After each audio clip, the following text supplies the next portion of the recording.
Welcome to news focus. నేను మీ స్వామి. విశాఖపట్నం ఏడీఆర్ఎంకి ఘన స్వాగతం పలికిన జీఎంఈ కాలనీ వాసులు. కొత్తగా ఏర్పాటు అయిన విశాఖ జోన్కి ఏడీఆర్ఎంగా పదోన్నతి పొందిన కుందు రామారావు మొట్టమొదటిసారిగా ఫలక్నామా ఎక్స్ప్రెస్లో విజయవాడ నుండి పలాస చేరుకుంటున్నారని తెలిసి పలాస రైల్వే స్టేషన్కి వెళ్లి ఘన స్వాగతం పలికారు. తాను నివాసం ఉంటున్న కాశీబుగ్గ జీఎంఈ కాలనీ వాసులు పూలదండలు వేసి సన్మానం చేసి మేళతాళాలతో ఘన స్వాగతం పలికారు. ఈ సందర్భంగా ఏడీఆర్ఎం రామారావు గారు మాట్లాడుతూ మాది సొంత ఊరు శ్రీకాకుళం జిల్లా గడ్డ ఊరు. నాన్నగారు చనిపోవడంతో అమ్మమ్మ గారి ఊరు ఎర్రముక్కాం వెళ్లి అక్కడే చదువుకున్నాను అని అన్నారు. 2006 సంవత్సరంలో ఇంజనీరింగ్ సర్వీస్ ఎగ్జామ్స్లో ఆల్ ఇండియా 44 ర్యాంక్ సాధించాను. దేశంలో అనేక చోట్ల నాగపూర్, రాయపూర్, బిలాస్పూర్, గుంటూరు మరియు విజయవాడ జోన్లలో పనిచేసి నేడు సొంత ప్రాంతానికి సేవ చేసే అవకాశాన్ని దేవుడు కల్పించినందుకు చాలా ఆనందంగా ఉందన్నారు. నేటి యువతకి ఒకటే సందేశం ఇస్తున్నాను. 10th క్లాస్ లేదా అకాడమిక్ ఏదైనా ఎగ్జామ్స్లో నేను ఎలాగైనా పాస్ అయిపోతాను అని ఆలోచన ఉండేటప్పుడు యూపీఎస్సీ ఎగ్జామ్స్లో నెగిటివ్ థింక్ ఎందుకు ఉండాలి? ఈ ఎగ్జామ్స్లో కూడా నేను ర్యాంక్ సాధించగలనని ఒక పాజిటివ్ ఆలోచన ఉండాలి. చదువుకునేటప్పుడు కష్టపడి చదువుకుంటే జీవితాంతం సుఖంగా ఉండొచ్చని తెలిపారు.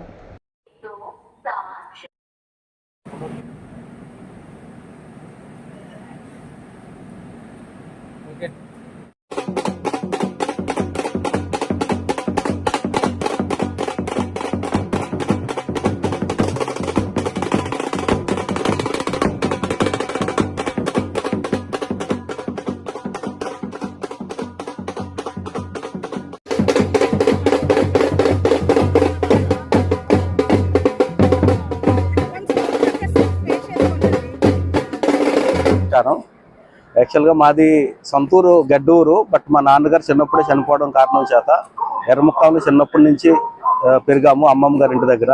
సో మా అమ్మగారు, అన్నయ్య, మా మామయ్య గారు. యాక్చువల్గా ఎర్రముక్కాంలో నేను చిన్నప్పటి నుంచి చదువుకొని 2006లో ఇంజనీరింగ్ సర్వీసెస్ కొట్టి ఆల్ ఇండియా 44th ర్యాంక్ సాధించాను అప్పుడులో. సో నేను ఎక్కడెక్కడో నాగపూర్, రాయ్పూర్, బిలాస్పూర్, ఆంధ్ర, నాందేడ్లో జాబ్ చేసి విజయవాడ, గుంటూరులో చేసి ఫస్ట్ టైం మన ఏరియాలో సేవ చేసుకునే అదృష్టం ఆ దేవుడు కల్పించినందుకు రియల్లీ చాలా చాలా సంతోషంగా ఉంది. సో నా యువతకి నా ఒక్క సందేశం ఒకటే ఏంటంటే, మనం ఎప్పుడు కూడా ప్రీ ఆక్యుపైడ్ మైండ్తో ఉండకూడదు. ఆ ఎగ్జామ్ అంత కష్టం, ఆ ఎగ్జామ్ ఇంత కష్టం అనేది మనసులో ఎప్పుడు పెట్టుకోకూడదు.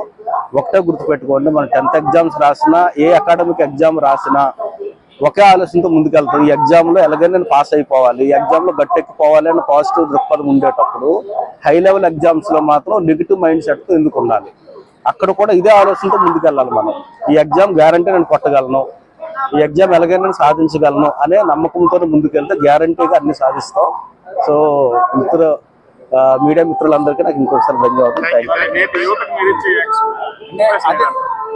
అంటే ఇప్పుడు భవిష్యత్తులో రాసే స్టూడెంట్స్ కి ఎలాంటి డైరెక్షన్ చేయగలుగుతారు? సో నేను ఇందాక చెప్పినట్లే ఎప్పుడు కూడా ప్రీ ఆక్యుపైడ్ మైండ్తో ఉండకూడదు. జనరల్గా హై లెవెల్ ఎగ్జామ్ యూపీఎస్సీ అనేటప్పటికే అది నా వల్ల అవ్వదు, అది చాలా టఫ్ ఎగ్జామ్ అని అనుకుంటాం. కానీ అలా ఏముండదు. ఒకటే దృఢ సంకల్పంతో ఉంటుంది. నేనున్నాను అంటే నేను 10th జస్ట్ 69%, తర్వాత పాలిటెక్నిక్లో జస్ట్ 75.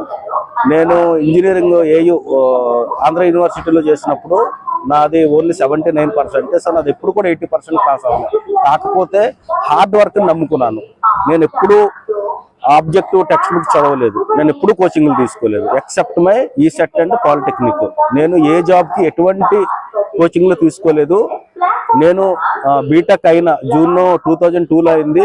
డిసెంబర్ కల్లా 5 ఎగ్జామ్స్ పాస్ అయ్యి 5 జాబులు కొట్టగలిగాను. కానీ ఎప్పుడు ఎటువంటిది చదవలేదు, ఓన్లీ టెక్స్ట్ బుక్నే నమ్ముకున్నాను. ఈరోజు స్టూడెంట్స్ని తీసుకుంటే ఎప్పుడు మొబైల్లోనే మునిగి తేలుతుంటారు. సో ఒక్కసారి బుక్ చదవటం జస్ట్ అలవాటు చేసుకోండి. ఈవెన్ నైట్ మీకు ఎప్పుడు అలవాటు లేకపోతే నైట్ పడుకునేటప్పుడు కానీ ఒక కథల పుస్తకం ఉంటుంది కదా, చందమామ కానీ అలాంటివి ఒకసారి చదువు చూడండి, ఆటోమేటిక్ నిద్ర వచ్చేస్తుంది. అదే మొబైల్ అనుకోండి, ముఖం మీద పడుతున్నప్పుడు కూడా లెగ్స్ మరీ చూసేస్తుంటాం తప్పిస్తే ఎప్పుడు కూడా దాన్ని పక్కన పెట్టాలనే ఆలోచన మనకు రాదు. సో బీటెక్లో నా సివిల్ ఇంజనీరింగ్. సో నాది ఈసెట్ కూడా 85 ర్యాంక్ అప్పుడు పాస్ అయ్యాను నేను. సో నాకు NIT వచ్చేటప్పుడు కూడా ఏదో ఊరి దగ్గర కదా అని అప్పుడు ఉంటుంది కదా, ఏది మన హోమ్ సిక్ అని అలాంటి ఫీలింగ్స్తో నేను ఆంధ్ర యూనివర్సిటీలో జాయిన్ అయ్యాను. సో ఆంధ్ర యూనివర్సిటీలో 2002లో జూన్లో పాస్ అవుట్ అయ్యాను. డిసెంబర్ లోపు 2002 డిసెంబర్ లోపు 5 ఎగ్జామ్స్కి నేను సెలెక్ట్ అయ్యి 5 జాబ్స్ వస్తే ఒకటి చేంజ్ చేసుకుంటూ వచ్చి ఫైనల్గా ఇప్పుడు 5th జాబ్లో నేను సెటిల్ అయ్యాను. సో ఇది ఆల్ ఇండియా ఇంజనీరింగ్ సర్వీసెస్ దీన్ని యూపీఎస్సీ కండక్ట్ చేస్తుంటుంది. ఎవ్రీ ఇయర్ ఉంటుంది. ప్రతి ఒక్కరూ అందరూ ఇంజనీరింగ్ స్టూడెంట్స్ తాలూకు ఒక డ్రీమ్ ఇది, యూపీఎస్సీ ఇంజనీరింగ్ సర్వీసెస్ కొట్టాలి అని. బికాస్ ఒక్కసారి ఎగ్జామ్ కొట్టేస్తే లైఫ్లో ఇంకెప్పుడు ఎగ్జామ్ గురించి ఆలోచించవలసిన అవసరమే ఉండదు. టైం బౌండ్ ప్రమోషన్స్ అంటాం, ఎవ్రీ టైం ప్రమోషన్లు వస్తూ ఉంటాయి. ఇప్పుడు నాది ఈ జాబ్లో జాయిన్ అయిన తర్వాత నాది ఇప్పుడు 7th 8th ప్రమోషన్ ఇది. ఎప్పుడు ఏ ఎగ్జామ్ గురించి ఆలోచించలేదు, ఏ ఇంటర్వ్యూకి కూడా వెళ్ళలేదు.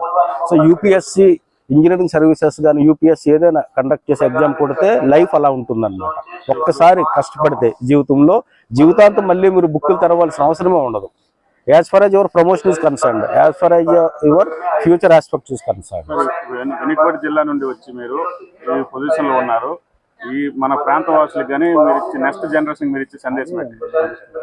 నేను ఇందాక కూడా చెప్పాను అదే, మనం ఏంటంటే ఏది కూడా హార్డ్ కష్టం అని ఎప్పుడు మైండ్లో పెట్టుకోకూడదు.